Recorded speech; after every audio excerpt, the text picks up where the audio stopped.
Who knows what Jay-Z, J.K. Rowling, Bill Gates and Oprah Winfrey all have in common? Okay, I will tell you then. They have all overcome failure in one shape or form to go on to gain success in their respective careers. Welcome to My Perfect Failure. Join us as we delve into the world of our perfect failures. We will interview, explore, and discuss how our perfect failures can lead us to success. Join us and tune in. Welcome everybody to another episode of My Perfect Failure. Today I'm super excited because I have another amazing guest for you. So my guest today is an intuitive specializing in connecting with the angels and guides. His work encompasses the core of all spiritual traditions, peace and love, and helps people realize their dreams and live a fulfilling life.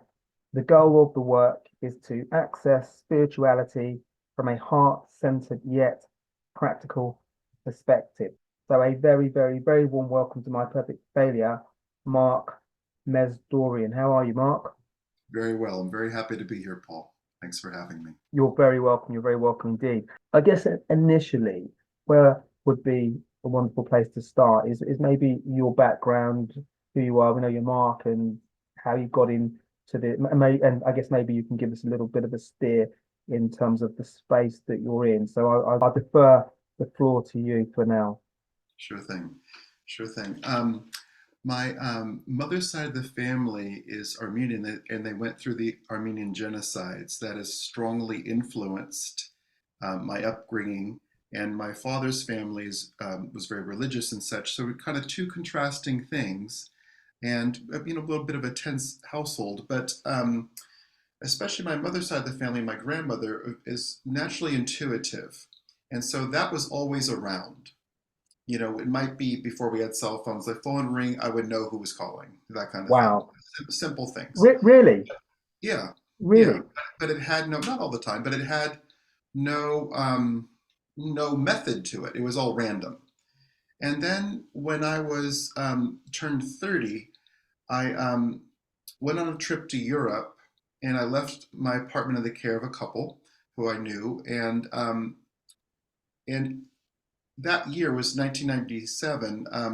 My grandmother had died, and I was working full-time at a Shakespeare festival here in Ashland, Oregon, and I did not process her death.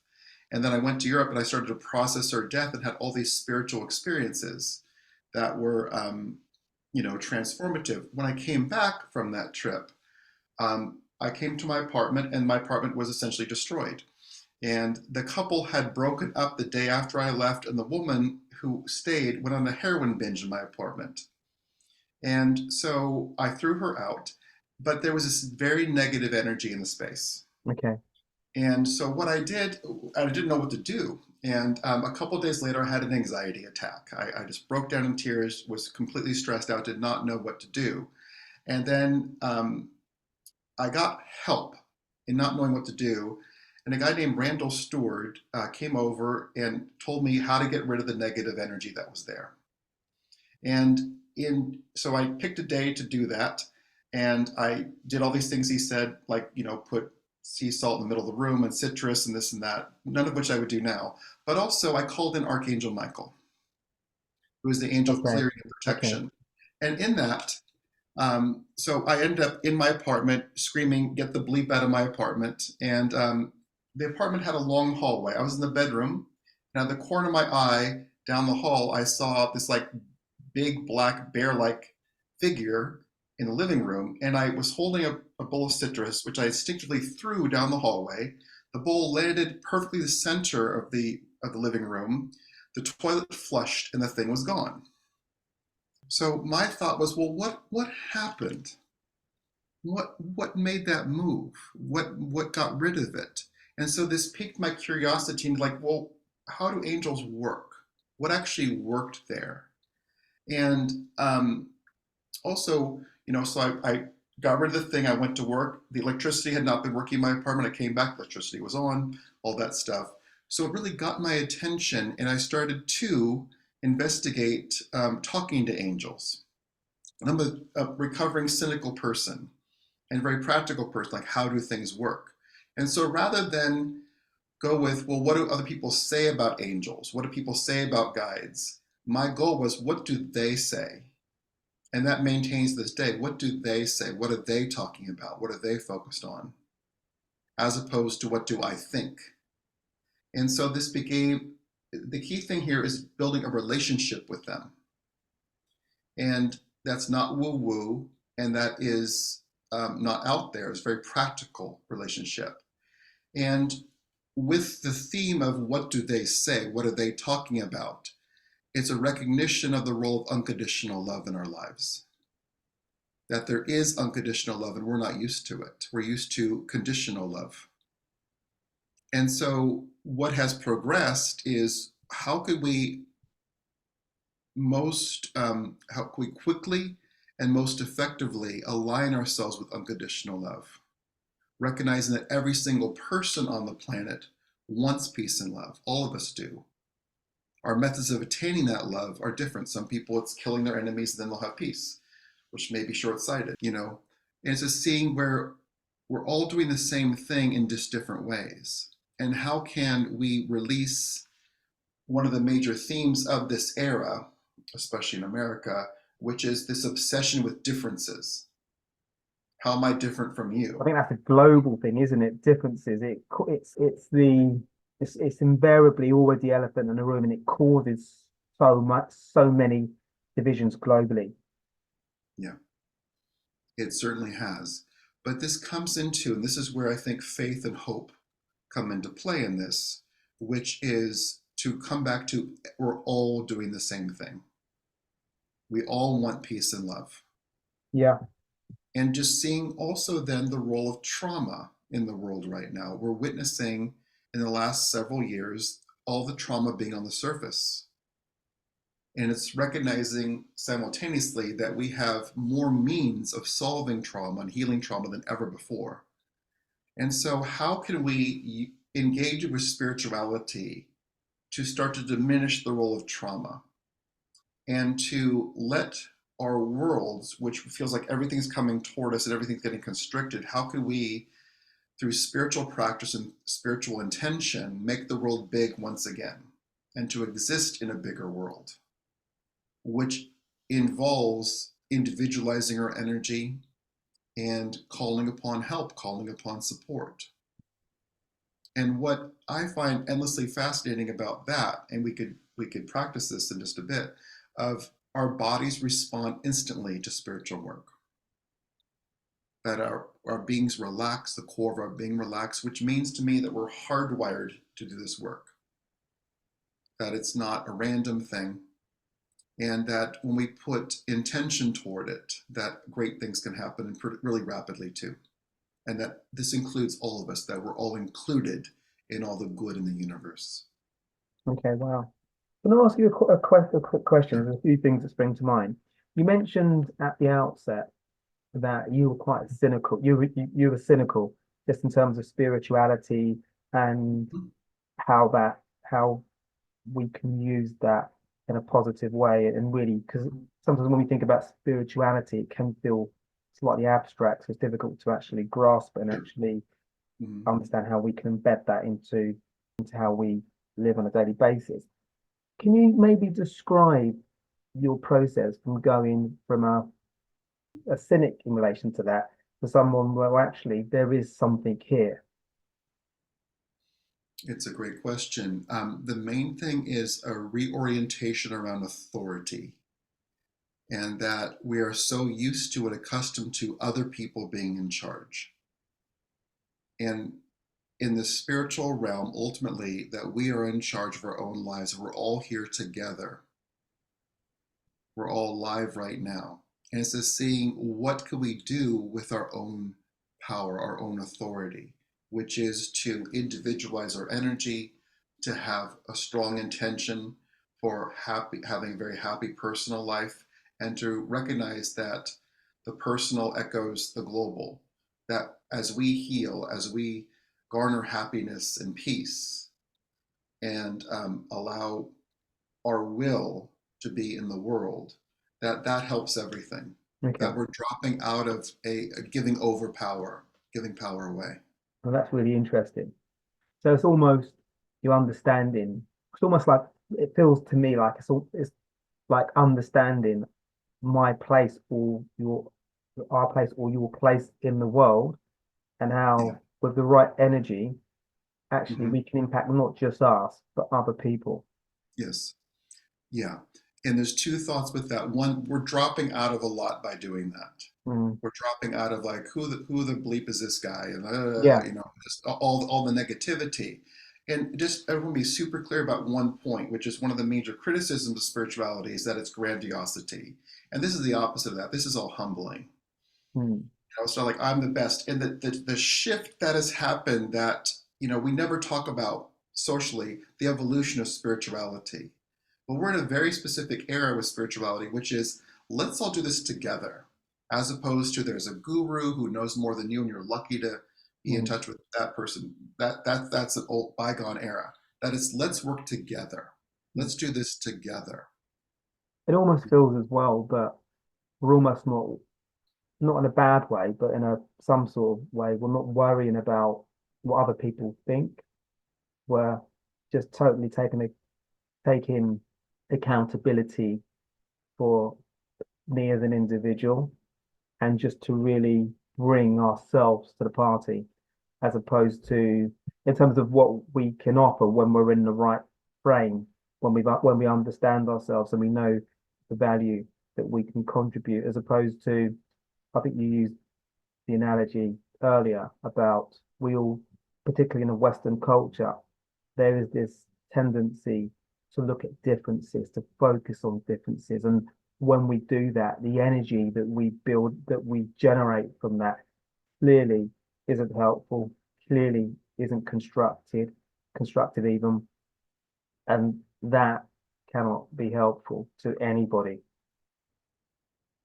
No, no. There's, the spiritual teacher Ram Dass, who passed away several years ago. He had a great saying, which is, the Western, the Western culture experience is about an obsession with differences. That Yeah. this is how we define ourselves. And with all that seems to be going wrong right now, that perhaps we're closer than ever to being unified into a space of Mm. oneness, and that we all do want the same things. And what that might look like is mainly kind of a question. What would the world look like if everything were fair? Mm. What would the Mm. world look like if there were generosity? And we're witnessing that changing right now. And it is, Taylor Swift making a gazillion dollars on her tour and giving every member of her tour $100,000. That's I her heard working. about that this week. Well, that's her working with generosity. Yeah, I heard about that. It's literally this start of this week. Yeah, isn't that great? Mm. But that's her modeling the future, and and just rather than, we can name all the billionaires who don't do that, Mm. and is just seeing where those billionaires, the hoarding, the greed, which is so prevalent right Mm. now, is based on a deep insecurity, and it's the idea that's based in lack, that there's not enough. Yeah. And working with there is enough gets us into generosity. So seeing a world that is fair, a world that is full of generosity, a world where we're kind to each other and Yeah. that we help each other along.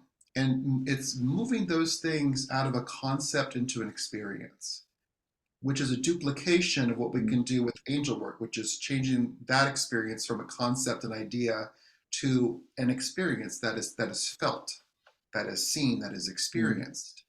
Of, we're all pretty stressed out right now. Anxiety is kind of off the Yeah, charts, absolutely. and just seeing how we could take simple measures to strongly release the anxiety and come into a space of grace in just a few minutes, in Mm. just a few moments. Before we started recording, Sure. you said something that I thought was really intriguing, and I think we touched upon it a little bit, but definitely I'd love to mention that again. So you talked about demystifying spirituality, because we mentioned that it can appear abstract to a lot of people who may not engage it and understand how it can support them, because they just can't identify with how they can take the core principles of spirituality and use it in a way that can just really support ideally them, but ideally others as well. So hopefully people watching, listening, and via our discussion will be able to demystify a lot of the people's thoughts around spirituality, and then they get a sense of maybe how they can take some of the concepts that we cover today and how they can implement it into their everyday lives. For sure. The to start with a demystification would be to take some things off the table, Okay, let's which go would there. be that you don't have to, drop everything in your life and live in a cave. That's an ancient idea. That's not a modern idea. The goal would be to integrate spirituality into your existing life, Mm. where you're What not does that having to look change. like then? What would What would that say look like? as a What would that look starting like? point? Yeah, that would be to perhaps wake up and have any kind of practice of either gratitude and or intention, you Okay. know. And so that most people are like the pinball bouncing around Yeah. the world. What's it like to be the flipper? You know, what's it like to have Mm. some direction? Which is, you know, I have a practice of waking up, and my first conscious thought is one of gratitude. Thank you for this beautiful day. Mm. I'm so grateful to be alive. Thank you for all the wonderful connections I have today. Thank you for my wonderful conversation with Paul. Thank you for the highest good coming forward during this day. And getting into thank you, angels, for all my encounters and environments being filled with love. Mm. Thank you for everything going well. Thank you for there being peace on earth. And is there anything you want me to know? So getting into conversation. So we're dropping out of the reactivity. So we're not reacting into the Okay. day, we're intending into the day. And the reacting might Okay. be like, oh God, I gotta, which is understandable. But it's in it this there's a phrase bouncing around that I'm not fond of, which is toxic positivity. And I kind of get the concept, but I don't. And in terms of like, what's wrong with being positive? And I think in terms of where people bulk with spirituality, it's mainly the idea that you're going to give over your authority to someone else, like a guru. That's a bygone era. That still exists, but it's a bygone era. And it's a seeing where you can integrate into your existing life more room. And a way to look at this, I think, is that our goal is to use all of ourselves rather than segments of ourselves. Okay. And we do tend to segment, personal life, business life, romantic life. And what if we don't segment? That there is Paul, that there is Mark, that we use all of ourselves. And in using all of ourselves, that would include our spiritual lives. Okay. I love that idea. So just to deconstruct that a little bit. So Sure. for people that I can't imagine anybody won't love the idea of being able to use all of ourselves. So what does that look like in terms of practicality when what are the moving parts that we would bring into that? Individualization and free will. Do you mind, Paul? We're having a great conversation. I think ultimately getting to an experience is the way where this is going to make Okay, sense. If okay. that's okay, it's okay to dive into Yeah, that. yeah. Yeah, yeah. And I want to answer all the questions, but it is getting into a space of just that having an experience, and that the language of it might be different than what people expect. Mm. Yeah. Okay. Is that cool if we do Yeah, that? fine, fine. Right on. Good. So let's just take in a breath, just right where we are here. So take a breath. Yeah. Yeah. I'm just going to pray out loud just to establish a space. So thank you, Mother, Father, God. Thank you, archangels and ascended masters, for the perfect grace, perfect clarity, and perfect peace that is here for each of us and all of us right now. Thank you to the angelic realm, the elemental realm, our ancestors, spirit guides, animal guides, and guardian angels. We celebrate the fluidity of this moment, the highest good being here right now, for myself, for Paul, for everyone listening at any moment. We celebrate the highest good being here for each of us and all of us right now. And we thank Archangel Michael, the angel of clearing and protection, for being with us right now and for cleansing and clearing our energy fields and for providing a wonderful space, a health space of peace. So we'll just breathe in. And Paul, if you could just say your own name out loud, I'll demonstrate. I am Mark. I'm Paul. I'm not anybody else. I'm not anybody else. I am Paul. I am Paul. I am my conscious adult self. I am my conscious adult self. Thank you, angels and guides, for helping me in every part of my life. Thank you, angels, for guidance for every part of my life. But we'll just gently breathe into that. Wonderful. And we'll just do something very specific with Archangel Michael, who is the angel of clearing and protection.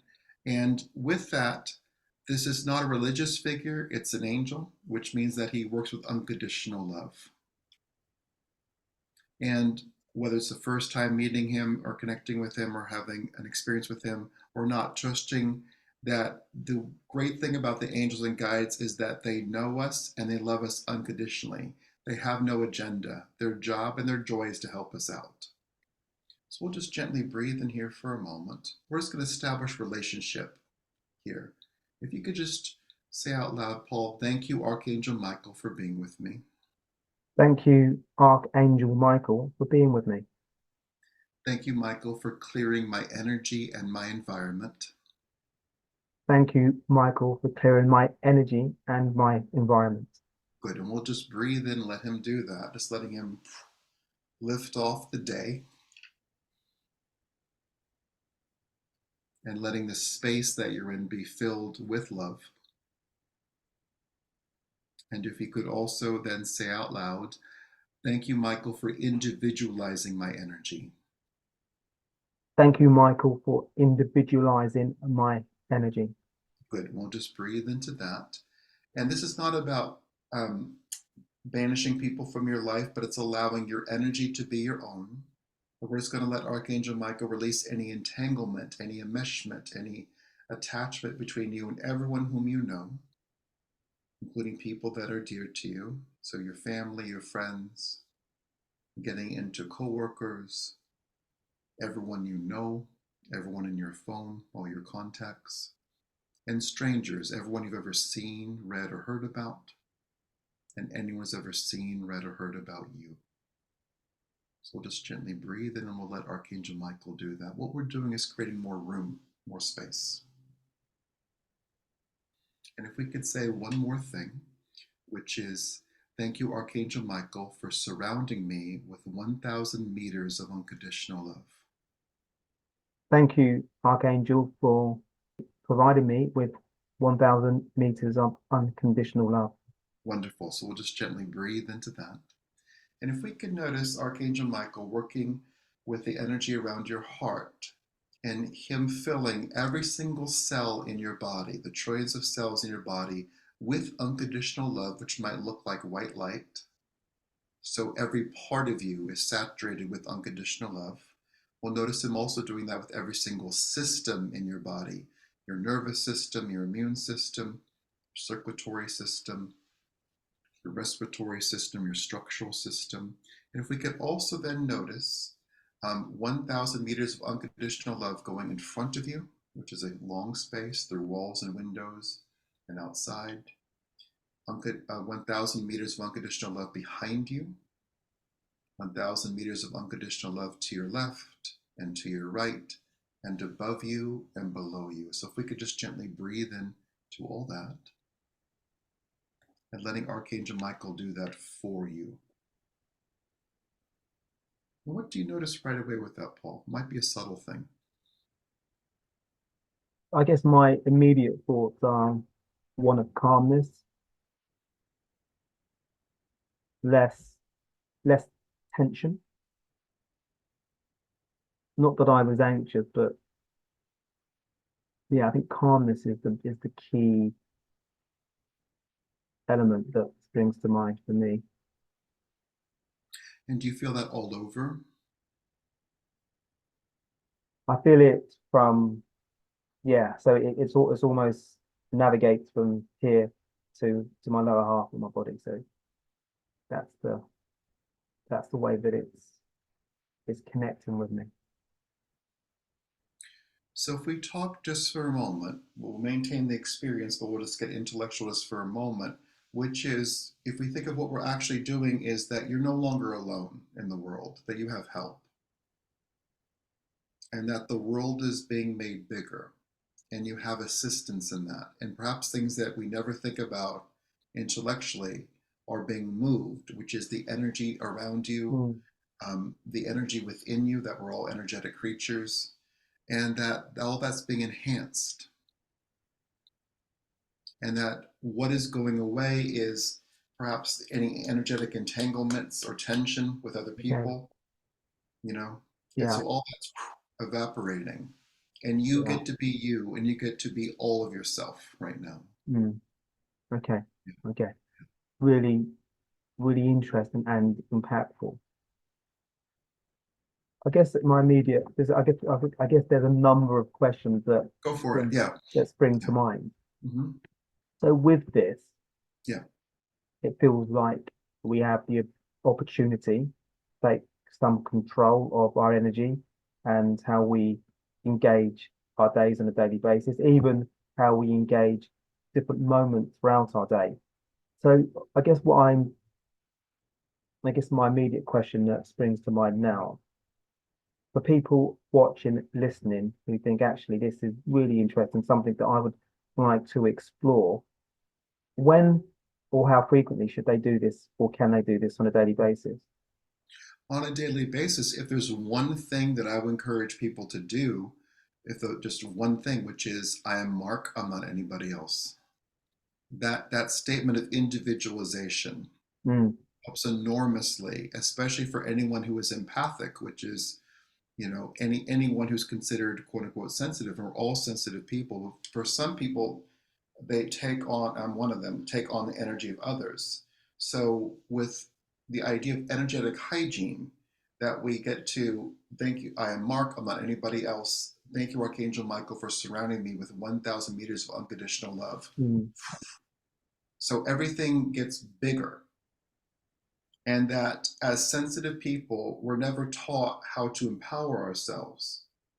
And so, what's it like to positively influence your surroundings okay. rather than react to it? Which is, let's say you're on, um, on the subway, on the tube, on a bus, or in public, or at a play or at a concert. There's a lot of energy happening, or a restaurant or a bar. And just seeing what's it like before you enter those spaces or before you Mm, engage with the day, to have something like, thank you, Archangel Michael, for surrounding me with 1,000 meters of unconditional love, okay. and to influence your energy, which we're never taught. Yeah. Yeah, Yeah, absolutely. Yeah. So typically, when would you use the techniques that we've just been through? every day. But Every day. especially, I love going to New York, Yeah.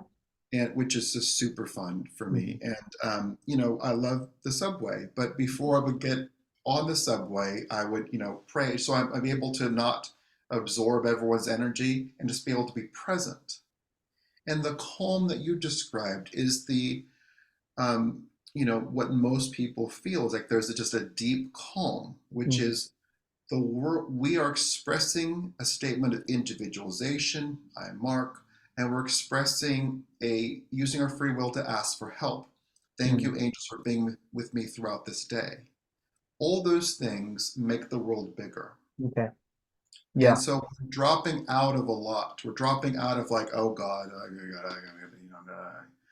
which is understandable, or all the bad news. We're Mm, being saturated with bad news. And I think it's worth it. We could just take a moment here to recognize what's happened for all of us in Western culture with the pandemic was, that was traumatizing for everyone in a different way. mm, And in being told what to do, whether we agree with or not, being told what to do, to have, our priorities change and be isolated.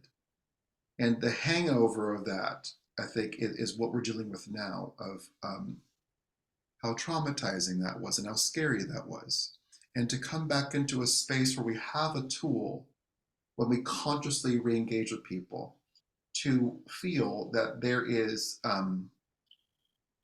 help available, and that we could influence those encounters so we feel more confident and we feel we could fully be ourselves, allowing ourselves to be present.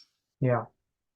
So, so we've referenced Archangel Michael. Yeah. So, could you maybe give us some context around, is that, so Archangel Michael, is that is that your angel, somebody that you use as your support system? Could I maybe have could my angel be something different, or Yeah. how does that work? How it works is the word angel means messenger of God. Okay. And in our, just noticing, to talk about God for a moment, which is God is unconditionally loving. Mm, And we're used to, perhaps in different faiths, that God being a scary figure. If we see the opposite is true, um, but angels are the communicators. And so Archangel Michael is very vivacious, and he's is a big presence. He's very easy to tune into and very easy to feel.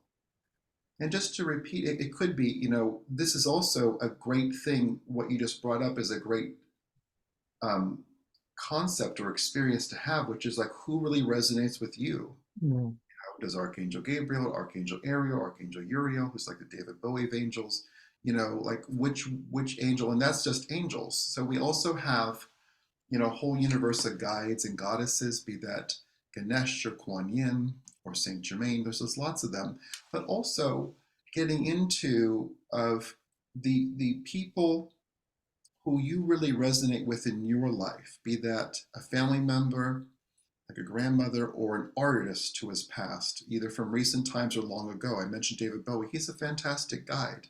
And we have to look at this in okay. terms of, our affinity for people and beings, that those affinities matter, and that we don't talk about death in Western culture. So it seems very vague of what happens.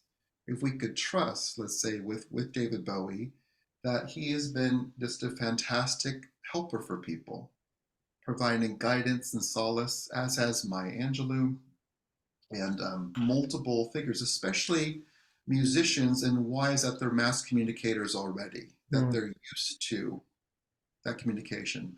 And just putting on the table, all those guides are available. The facetious and accurate question is, well, what else are they doing?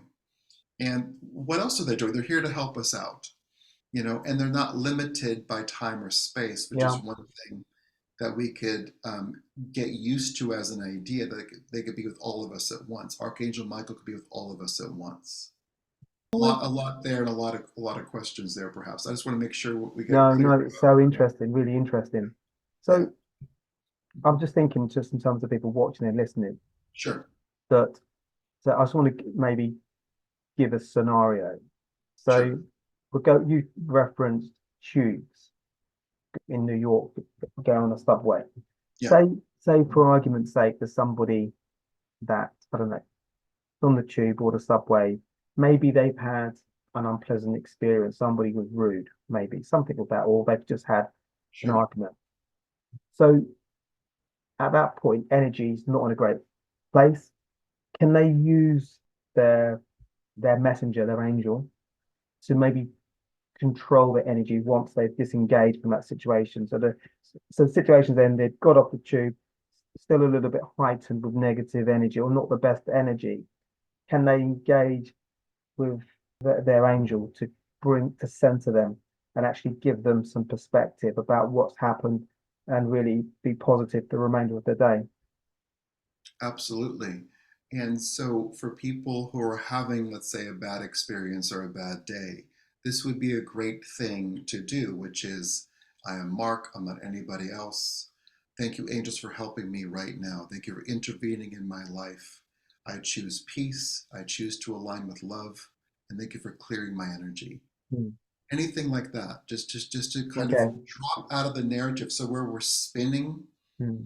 into anxiety or fear or negativity, it's recognizing, this is where the trauma stuff comes in, of recognizing what is actually happening and which part of us is upset, which might be our defiant self or our child Hmm. self or our adolescent self.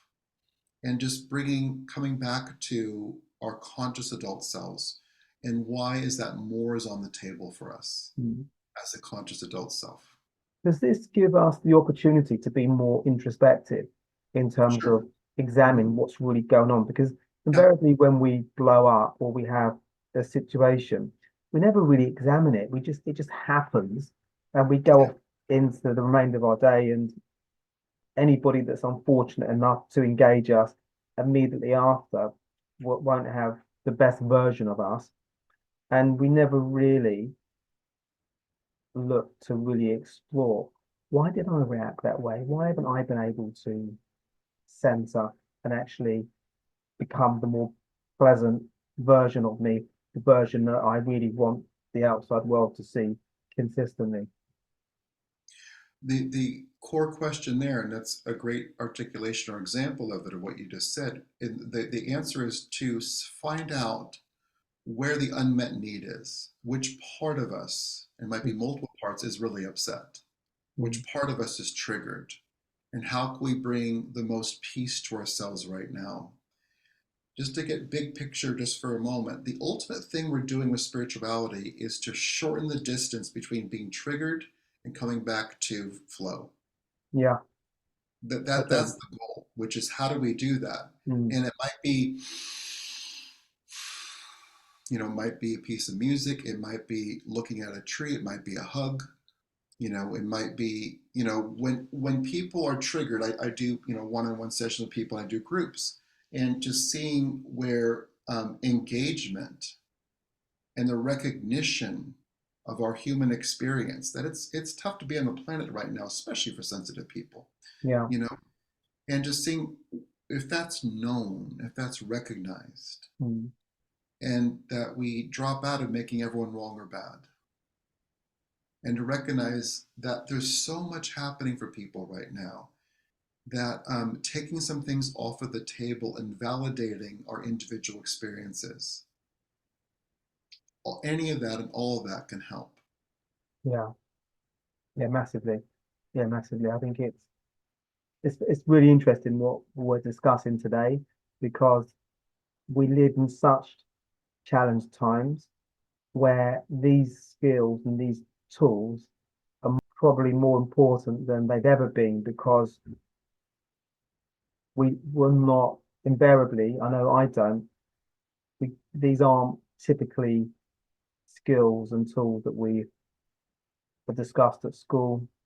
There's no lessons that we are given, and then we go into the big world, wherever we are, wherever we exist, and we're going to encounter more difficult situations. We're going to encounter more people. The variables grow in terms of what encounters could look like, and our skill set hasn't, I guess, developed, or sociable skill sets, and doesn't develop at potentially the same pace. So these skills that we're discussing today are really important. So in terms of these skills being afforded to us, or us being aware, should these really be given to us at a far earlier age? Yes, and I see that happening in schools, which rather than use the language of meditation, a friend of mine actually, she runs a daycare, a preschool, and she has the kids practice just like 1 minute of silence, and they're going to focus Mm, on breath.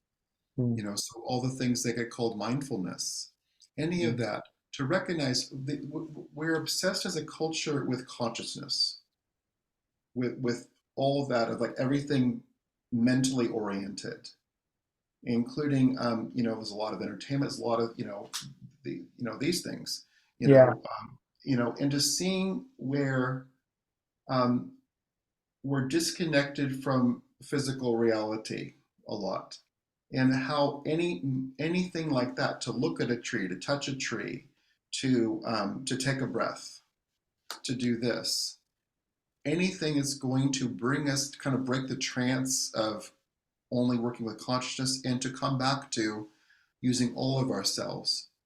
yeah, Any of that is going to help. And it's just seeing this is so individual, as individual as a fingerprint of like what works for you. yeah. And my goal in this is to just provide tools and see if one thing resonates, great. Mm, If nothing resonates and you find something else, great.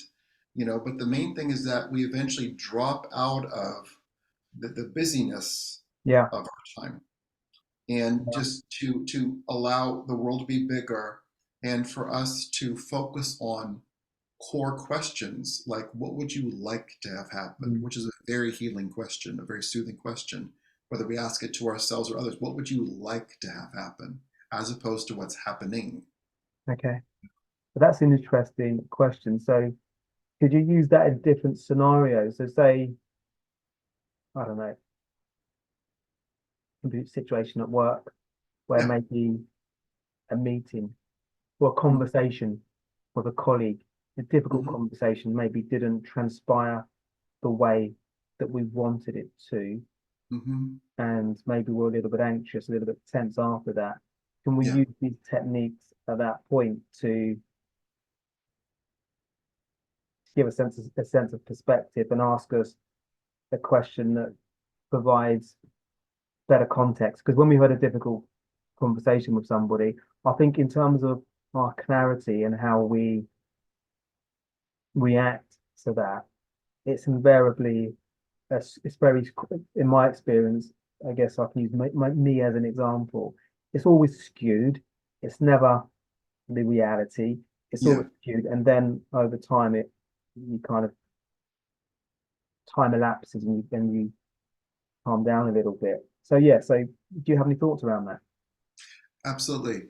Which would be that question, what would you like to have happen? Either asking that for ourselves or to someone else is a question that we will only answer honestly.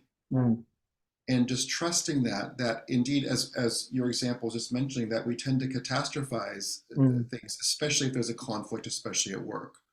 And just coming back to the context of everyone wants peace, and that just to gather information of like, what would bring the most peace to the situation right now, what is the actual solution, and just getting into that clarifying question of like, what is the best thing can happen right now.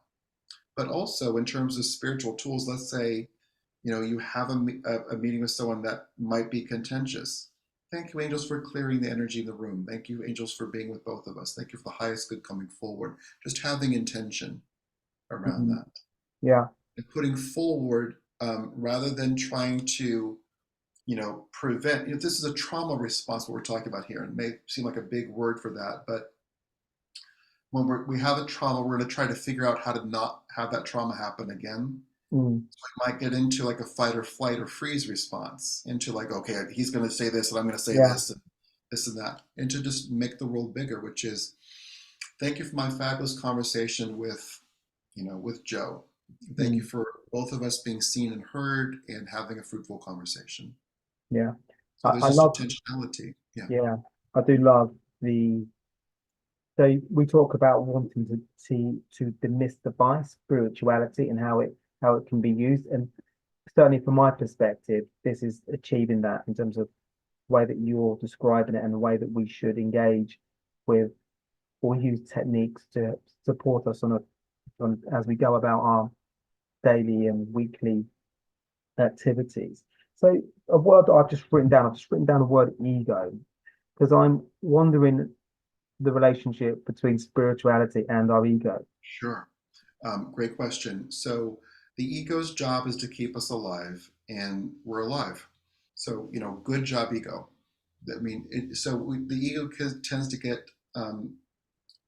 have a negative idea placed on it. But the difference between the ego and spirit, or ego and guidance, would be the ego's job is to keep you alive by maintaining the status quo, that it's not going to be an agent of change so much. And why would be so? The ego's words would be could, would, should, need to, have to, that they're all conditional words. And if we move past the ego, past survival, into thriving, this is where spirituality comes in terms of placing more things on the table. Mm, And just that question, what would you like to have happen? What's the mm, best thing that can happen? yeah. And be that having peace of mind, be that having all of your needs met and exceeded, be that being seen and heard, and seeing and hearing others, having harmony in all of your relationships. All those things matter. Mm. And it's very simply kind of just once again coming back to the theme of making the world bigger. And so that interrupts this idea of survival and getting into thriving and just allowing more good to happen in our days and recognizing that we are worthy of divine help. We are worthy of using our own will, our own thoughts, our own intentions to make everything better. Yeah.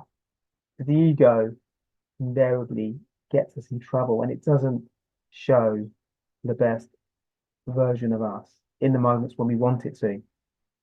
It kind of almost abandons us and it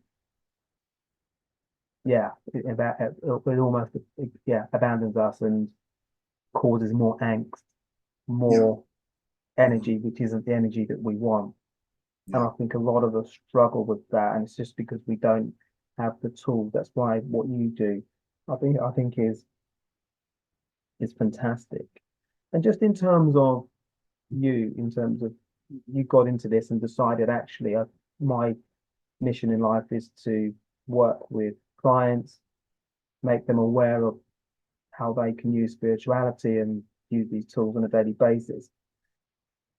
I guess you described how you got into it, but when did you decide actually this is something that I need to do because I know how most of us in the Western society, we struggle on a daily basis. We all see it on people in their cars, people on the street, people on the tubes, buses, and so forth.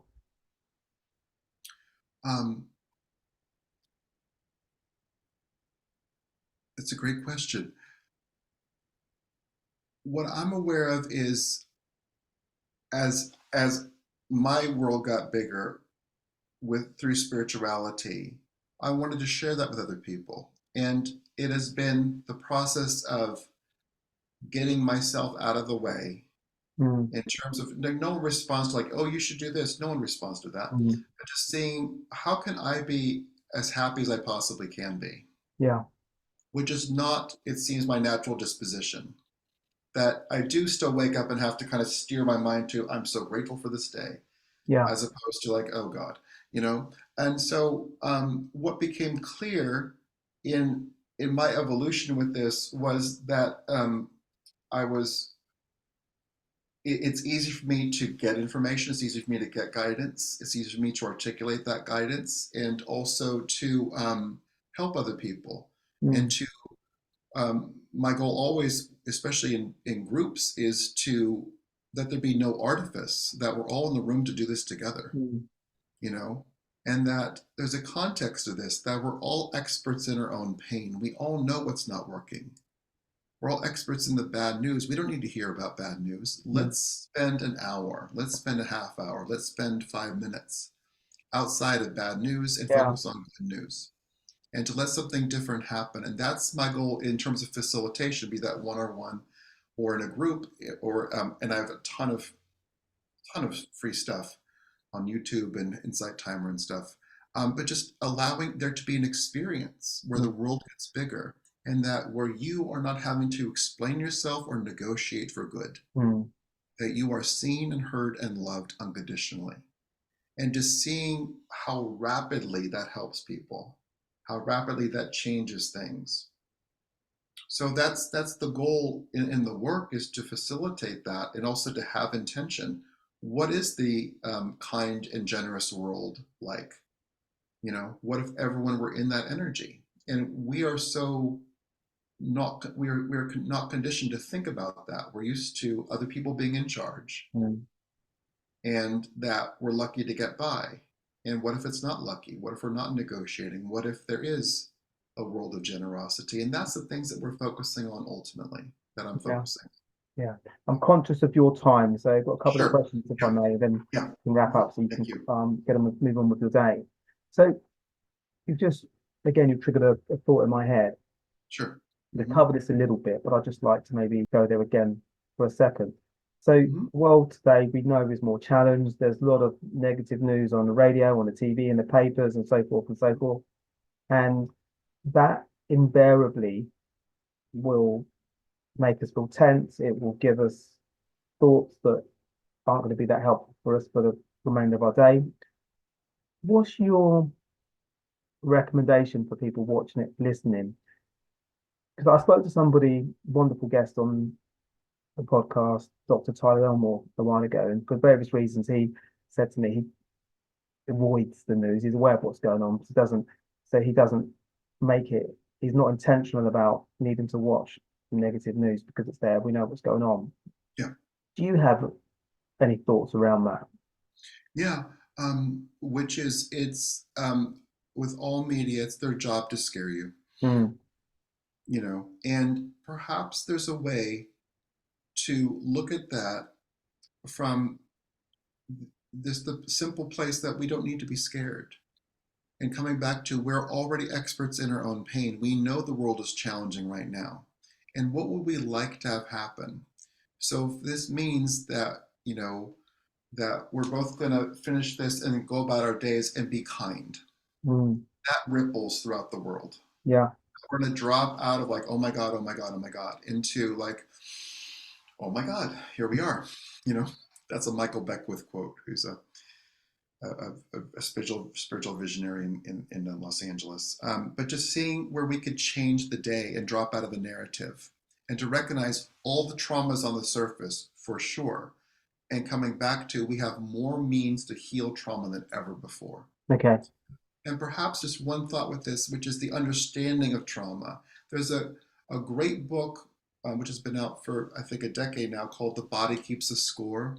Yeah, I think I've heard of that. Yeah, which is by a guy named Bessel van der Kolk, but he explains, what's happening when we have trauma. And, Will Smith at the Oscars is a really good example, which is he got triggered, he went into a fight, flight, or freeze response, half his brain shut down, and he fought. But the fact that half his brain shut down is kind of the unknown part of that, which is like he had less options available because he was triggered. Yeah. And it's seeing, if we see that in our everyday lives for ourselves, where I get triggered, I can go like, okay, so my adolescent part, this may sound super like intellectual, but like, okay, I'm triggered by this. It's my adolescent self who's pissed off about that. Let's come back into the adult and soothe the adolescent. And that is muscle that develops over time. But what we can do in everyday life is just to, have an intention for the day. Yeah. That all of our, and thank you for all of our interactions being positive and powerful. And just seeing what happens from that. So with the intention, we are less likely to be triggered. Okay. Yeah. Okay. That makes sense. Yeah. So, okay. So again, conscious of your time. So Yeah, sure. I do like the idea of having an intention for the day. And you used an example a couple of times in the morning. In the morning's always a struggle for me. Invariably when I wake up, the thoughts aren't positive there. I think of challenges. So, but then I have to kind of readjust my brain to get into a more helpful and a more positive mindset. So what you've described today in terms of the techniques and the tools we can do, these are techniques that we should use. And to your point, we should use those daily, ideally. I would say that, but also to give this specific example you just gave, which is what a good job you're doing, Paul. What a good job you're doing getting through the day and all that. Maybe there's a space, just even 1% of a space. So to recognize you're having to like garner energy and try to figure stuff out, which you're really, really good at. And let's just allow 1% of like, thank you, angels, for this beautiful day. Thank you for this wonderful day. I'm doing great. Thank you for helping me in every part of my day, and just seeing what that does. But I love that as well, because when you explained it now and before, it's taking control of the narrative for the day. Because the narrative invariably can be one of challenging, what's going on today, what's going to happen today, I've got to do this, got to do that, and it doesn't help. No. And it gives the wrong narrative. The techniques that you've described can really give everybody a different perspective, a positive perspective, a more intentional perspective. Yes. And can I just add one thing to that, which is that we don't put ourselves down. That this is not spiritual nice talk. What a good job you're doing making it through the day and getting all these things done that are on Mm, your mind in the morning. What a mm, good job. And it's just yeah. seeing like, well, what can make that even a little bit easier? I do think percentages help, like 1%, Mm, and just seeing what that's like and what that delivers to your life. yeah. Perfect. Wonderful. So just in terms of how people can find you if they Yeah. want to find more out about you, whether they might want to engage on a one-to-one or maybe a group facility, what's the best way for people to find you? My website, which is my name, markmezadourian.com. There's weekly events. There's some free things. There's also links there to my YouTube channel, which is also my name, which there's hundreds of free recordings, and the recordings are there to remind you who you are and to guide you through an experience. Mm, And they're with angels and guides and goddesses and such. Also, I'm on this app I like called Insight Timer, okay. which is a meditation app, which is curated, which I like, and I put the best of the best recordings on there. And Instagram, Okay, I'm there, lovely. I'm Lovely. there quite frequently. So Okay. I will get all the links yeah, from you. I think I've got most of them, but I will double check sure and thing. we'll I put appreciate everything it. on the show notes. So it's very easy for people to find you. I'm Yeah, going to ask you a question, then I'm going to put a sure. request in. So, question is, if you could invite recurring question, if you could invite three inspirational people for dinner, who might you invite? Uh, uh, Barack Obama and Kate Bush and Tom Stoppard. Okay, okay. Tom Stop. I don't know Tom. The playwright, Okay. he's in his 80s now, but he's like the modern day Shakespeare. He's an incredible playwright. He has a play which is perhaps one of his best called Arcadia, Mm, which deals with love and quantum physics. okay. He's able to take big ideas and dramatize them so it's not sterile, it's an emotional experience. He's a wonderful writer. He's very human and Mm, very humane, and he cares deeply about people and problems. And his okay. plays offer solutions and make the world bigger. Okay. Fabulous. I think he would love the work that you're doing Yeah, for yeah, in a sure. different way. Yeah. Yeah. Yeah. Hmm. And we definitely should have another conversation because I feel that we've scratched Sure. the surface. I think there's lots more that There's we lots do. more. That I appreciate the space that you're holding. I really appreciate your questions, and it's just fun to talk about this. But mm, just I'm hopeful that the goal of demystifying spirituality, just putting things on the table, yeah, that it's not woo woo. It's not like, oh, you got to cut your hair and do this. mm, It's none yeah, of that. That you live your life and you allow, if it resonates for you, allow something different to mm, happen. mm. Yeah. And what's exciting? It's wonderful what you do, but what's exciting about demystifying it is it's really giving people access to tools that can really support them, improve the quality of their life, improve their energy, improve relationships. Everything's about uplifting improvement. And Yeah. we don't, and we need these tools, we need these techniques, and we're not aware of them. So because words have connotations and we latch on to a connotation and we dismiss these tools and these tools that are really can really transform our lives on a daily basis. Indeed. So thank you, Yes. Mark. Thank you. So thank you everybody for tuning into this episode of My Perfect Failure. We're always looking to grow the show. So please do share this episode far and wide, particularly if you know people that are looking to really transform their life and the outcomes and their relationship with how they deal with daily situations. And your feedback is most welcome. So we're always keen to hear about things you like about the show and equally things that you don't like. And if you're following us on YouTube or you're watching on YouTube, please do subscribe because it will just help us grow the channel, which is a big objective. Until the next time, take care for now. Bye. Thanks for listening to My Perfect Failure podcast. Be sure to visit www.myperfectfailure.com to join the conversation. Subscribe to our podcast on iTunes or Google Play. Look out for our next episode.